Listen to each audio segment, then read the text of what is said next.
Alright, so here I am sharing with you another workflow. This time it's different, it's more pure filmmaking. And this was a very nice experience for me because I could really blend AI together with traditional filmmaking, and I'm going to show you and explain in a moment. So I'll show you just quickly the final short film. I'm going to switch a bit back and forth just to go to the parts that matter. So I shot this film, short film for a friend of mine. We shot this, as you see here, on the streets of Milan. This is actually the only scene in the short film where it's on the real location. Everything else is AI or VFX. So this one, for example, the spray that you saw, this is AI. That to me it's crazy. When I tried it, I had an idea, but I was not sure if it would work. So just the fact that this here, it's doable, it's amazing. And then all this part, which is takes part inside a bar or restaurant, as you see from the background, it's all AI. We shot the entire scene in a neutral place, I would say. Neutral place meaning when I was filming her, the background was just a white wall, and when I was filming him, it was on the right side here, a white wall, and we put here on the left side like what are they called, like a floor, like a room divider.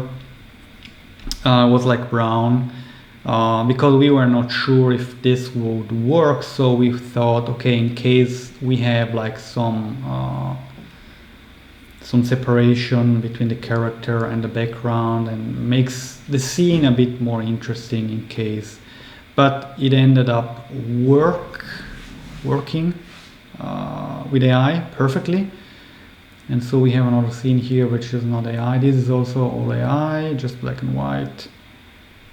And okay, that's just some normal shots, and then the ending. So how we did this, gonna bring you right into the workflow. Again, it's on Flora. I love it because you can just, in this case, import all the clips that you want and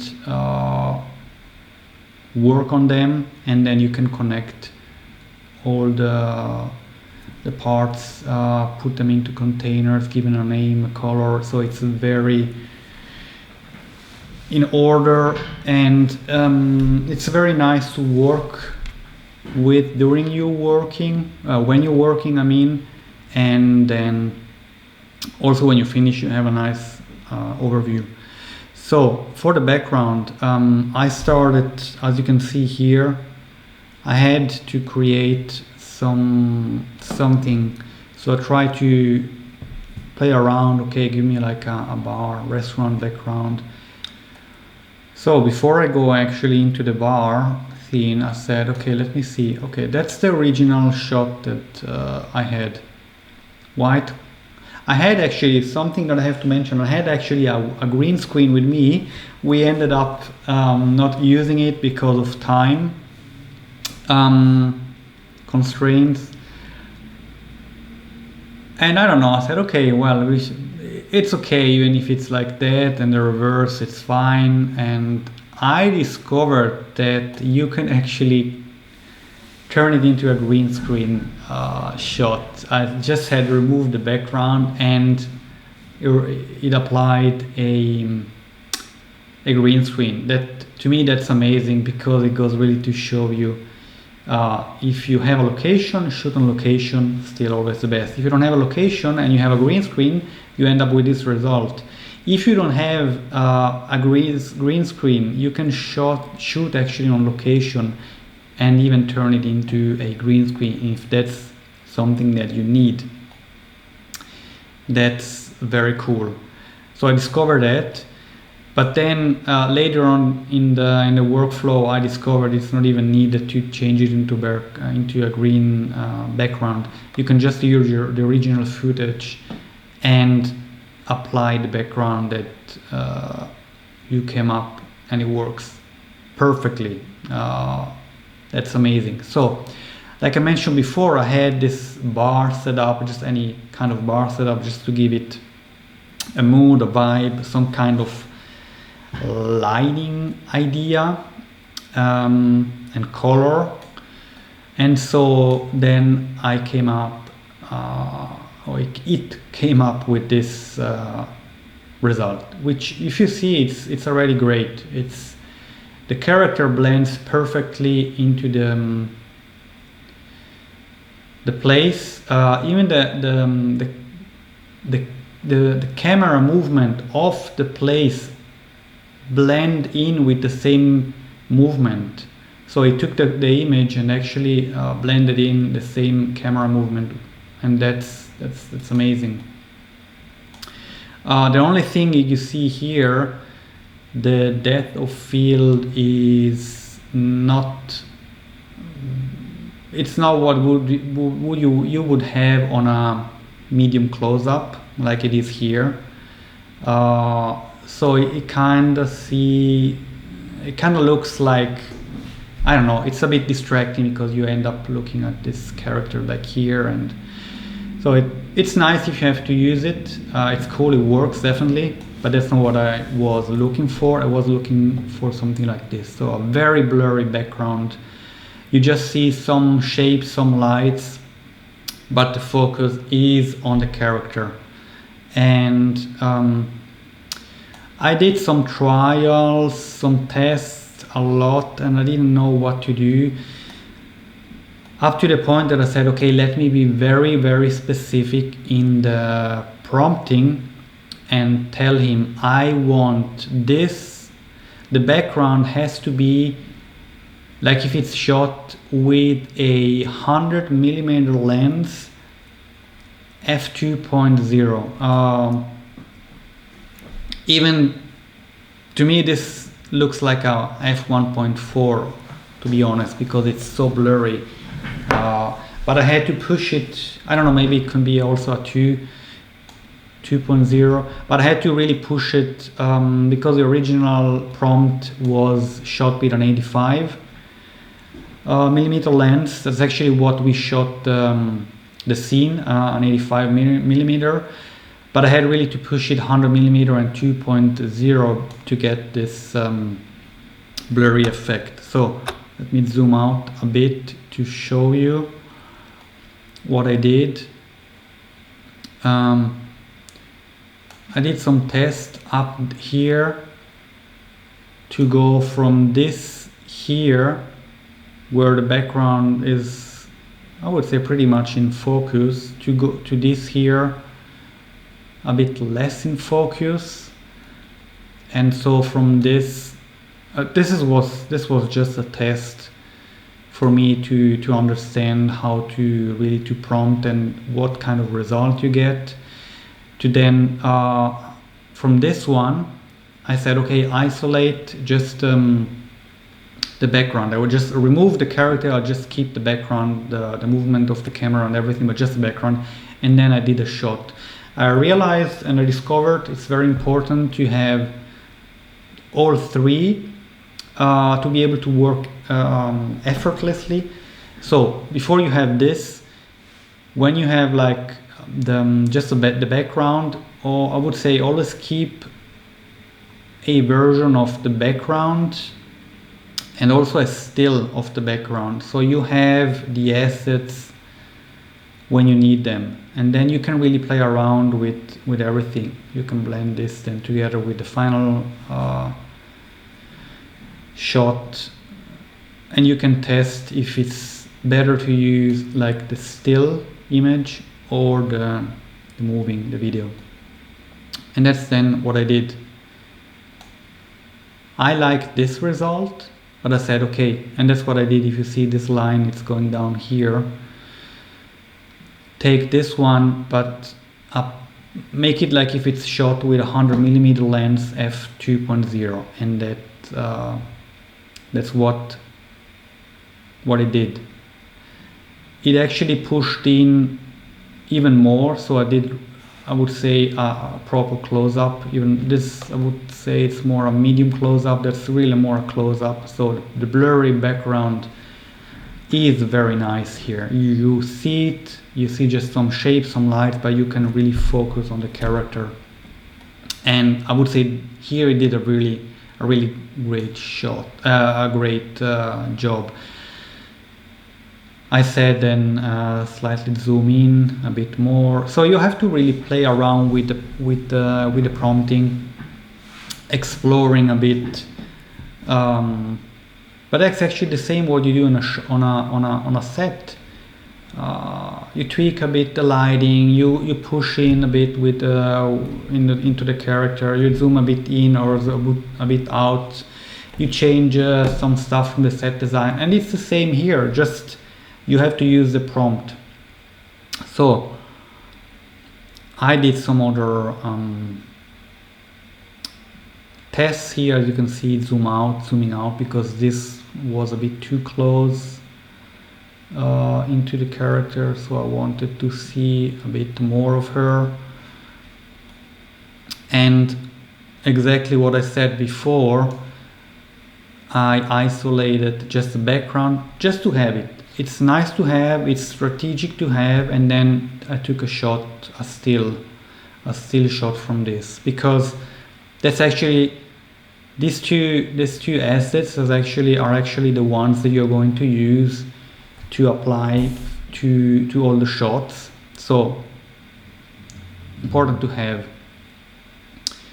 And then I did the same for the original footage. A bit of white wall here, and then this divider. And I said, okay, remove the background. So you see it, remove the background perfectly. I mean, it's amazing. You don't even know, from my experience, you don't even get this kind of clean shot of the character if you use a green screen and then you do the ultra in Premiere Pro, that you remove the background. You still have to go in and tweak the settings, and it's not always getting that clean. I have to be honest, it's not always, depends on the light, on a few factors, but I'm surprised how amazing it's really cutting out the character. And so from the previous bar setup, so this one that I created, or that it created based on my prompt, I took it and I said, okay, show me the reverse. And the reverse, here you see you have this bar restaurant, and reverse, you see the reverse is, you see the bar side. So on the left here you see the bar. Again, at the beginning I tried to use this one, but it's too, you have too much stuff in focus in the background.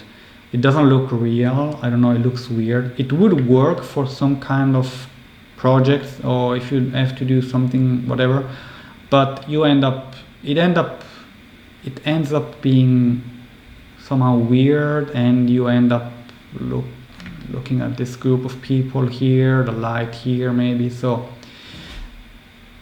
it's too distracting. So I did the same thing like I did for the for Benny. 100mm lens f2.0, blurry background, and it took the same shot. You see the bar here, but it's so blurred out. I really love when you see this warm, blurry background. It's very dreamy. It's super cool. It even looks, I was saying it looks like you would be shot like with an anamorphic lens, but an anamorphic lens would have like more sphere. This is like, the lights are like round. So anyway, that's the same thing that I did a few tests. I removed the character just to have the clean background, still with the camera movement, and then I took a still shot, and that's the final clip that I had, the clean final clip, character, blurry background. You even see it keeps, we did this with a over the shoulder shot, and even kept the character here on the head of the character on the right side, Benny's head. So it's blending everything together. The blurry background, it follows the original camera movement from this shot here, and it takes the two character and it's blending it perfectly, and it's amazing. So you end up with this background. So this was just for the background to see if it's possible. That's what I did, see if it's possible. Now in this other workflow, just to give you a quick overview for the whole project. So that's a 7-minute short film. I would say 2/3 are done with this AI background removal. So just to show you.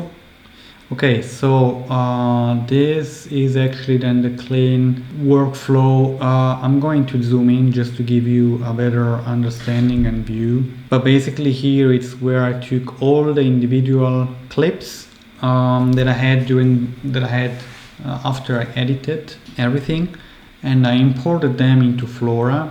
And then basically the two background that I created, it was then applied to all the all the clips. So from the workflow that you saw before, let's just zoom in. Okay, let's start with this one. So that's actually the pepper spray VFX, and something that I discovered during this project, that's for filmmaking, it's very amazing, especially if you don't have like a huge budget, or you don't have a lot of time, or really if you don't have both of them, like if you are like an indie filmmaker, or just for whatever reason. It's amazing because it allows you to do so much more than if you don't have the budget. Mainly it's the budget, it's not so much time. You just have to cut out stuff, and it is a good exercise, obviously, because you have to find creative ways to get to that. But maybe there is something that you really specifically want or need to do to show, and now you can, like for example the pepper spray thing. You're not going to spray a real pepper spray in face of someone, obviously. We ended up, because I didn't try it, but I had an idea and understanding that probably it would be possible to do it. So the original shot is, he was holding something, I don't know, some kind of, I don't know if it's a real pepper spray actually, because he mentioned like something that he had done, anyway, but there's no action, so this is just the movement, there's nothing happening, and there's the other side again. It's just the two actors, mainly him acting, and like if it would be happening in real. And by the way, great acting, because with the real effect, you see it looks real.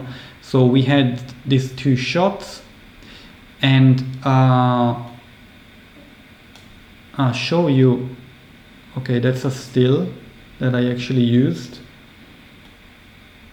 So that's also something that you learn then when you work with AI. It's before many times, not always, like for the background removal you can use directly video, but many times you're using stills.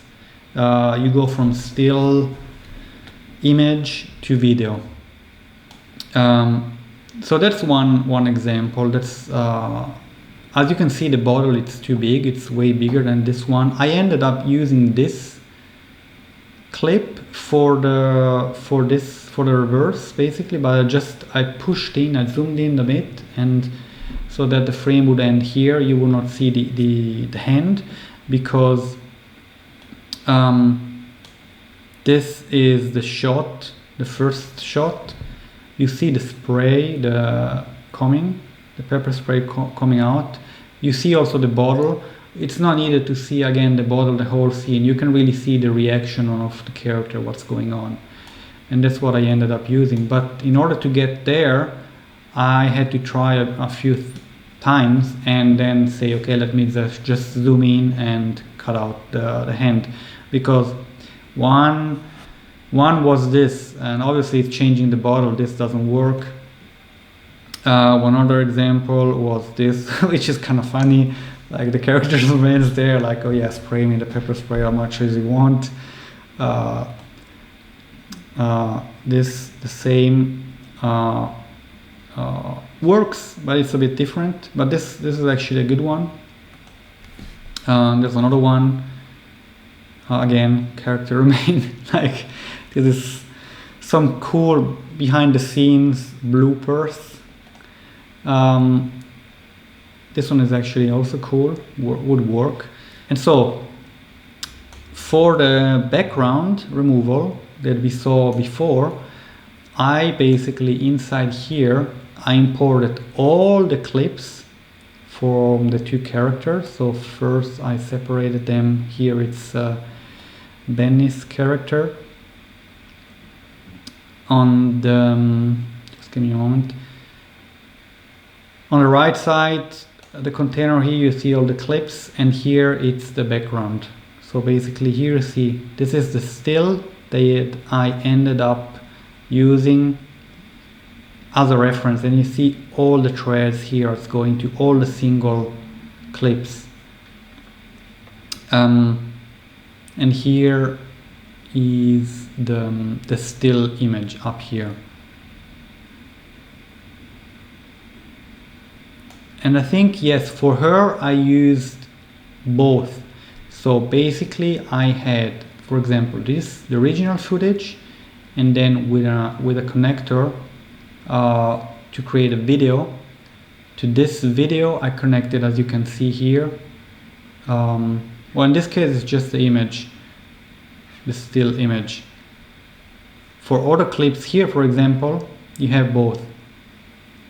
You have the still image and you have the, I mean, both are actually image, but one is with the character in the background and one is only the background. And it worked, and I ended up for her using that because I said until it's working, I'm not going to change anything. So basically that's the workflow for her. I took the two still image, just the background and her with the background, and I applied it to all the individual shots. And as you see here, there are many because it's all the shots of her. And once you figure out the final result, so once you have like this, what you want, then in this case it's just a matter of applying to all the shots. So that's really, and then I did the same for the other character.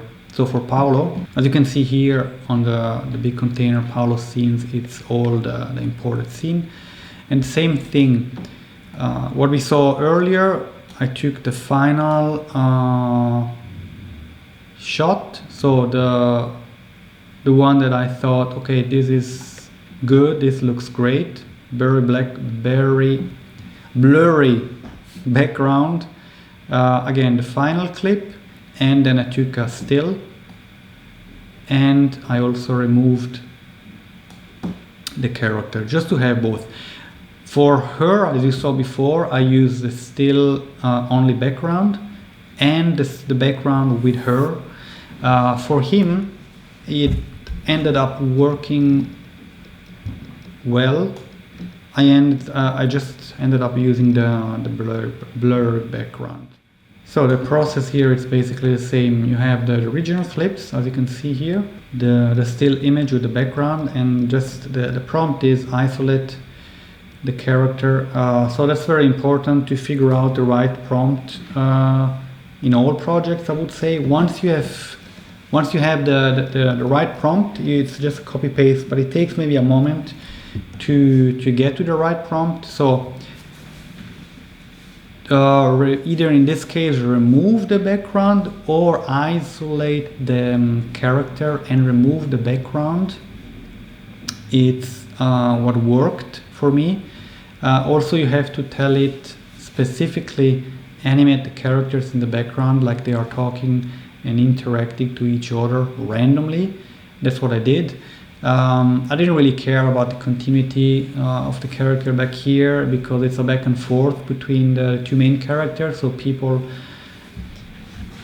I assume people in a bar restaurant move around. You know, you have waiters, you have people at the bar moving, you have so there's action. So, but again, it's just for the seamless scene that it looks like in a real environment. Basically, that's the workflow for VFX and background removal. And so it is really amazing if you are a filmmaker or you have like a very reduced crew or not really a lot of resources in terms of money and or time.